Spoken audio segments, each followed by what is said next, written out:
Bonjour chers amis et chers ennemis, c'est de plus en plus insupportable. On ne sait plus comment faire, on ne sait plus que dire. Dans ce pays, l'horreur bouscule l'horreur. Une jeune fille, et non pas une jeune femme, comme l'a dit un député de la France Insoumise, faisant par là un lapsus un peu incriminant, une gamine de 12 ans a été violée par des jeunes de son âge parce qu'elle est juive. Et en la violant, ils l'ont traitée de sale juive. C'est ignoble, c'est dégueulasse. Ça donne toute la signification de l'état dans lequel se trouve notre société.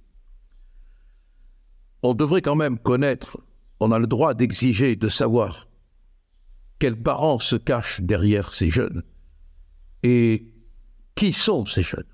On a le droit de savoir. Parce que leur crime est significatif de notre société. Ce qui est aussi insupportable, c'est de voir le silence qui entoure ce drame. Libé a consacré 5-6 lignes.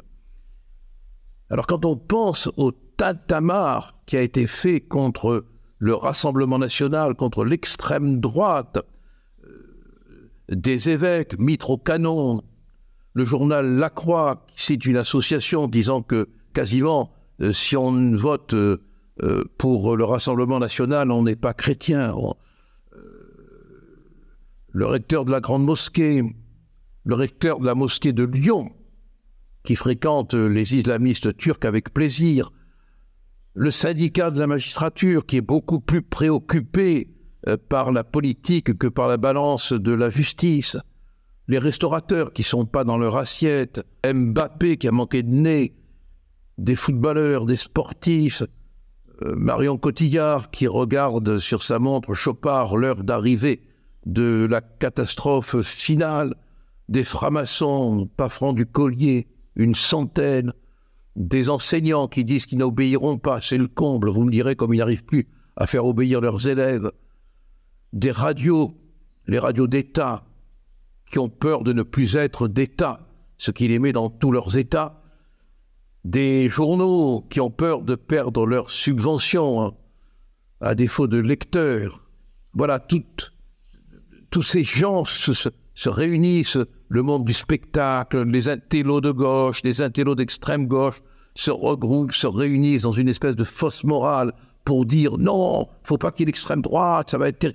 Pas un mot, pas une manifestation, pas une protestation. Où est Noah? Où est Omar Sy? Où est Marion Cotillard? Où est Mbappé? Où sont-ils tous pour dénoncer ce crime horrible, insupportable?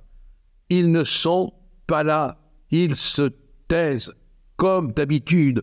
En revanche, le grand orchestre du mensonge, il sait, lui, se rassembler pour faire le tintamarre habituel.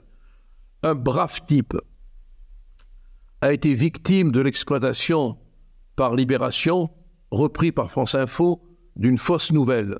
Il avait fait un tweet pour se féliciter de la disparition du négationniste Forisson. Son tweet a été tronqué et on l'a utilisé pour présenter cet individu comme un raciste, comme un antisémite, au prix du mensonge, de la manipulation. Je crois même qu'il a été suspendu de candidature par le Rassemblement national et puis je l'espère peut-être réintégré. Alors on se mobilise pour lutter contre un fantasme, mais quand la réalité est là, il la ferme. Il la ferme. Ils ne disent pas un mot, on ne les entend pas sur les plateaux de télé, on ne les entend pas dans les émissions venir s'indigner. Il me dégoûte. Voilà. C'est quand même une époque terrible et cette dissolution, au moins, elle révèle ce qu'est le monde politique d'aujourd'hui. Un monde minable. Et puis surtout l'environnement aussi. Quand vous pensez que tous ces gens-là qui viennent dire attention au Rassemblement national, attention à l'extrême droite, ne disent rien sur la France insoumise, ne disent rien sur un candidat de la jeune garde, fiché S 3 fois, ne disent rien sur la présence du NPA, de Pampan Poutou qui veut pulvériser tous les flics.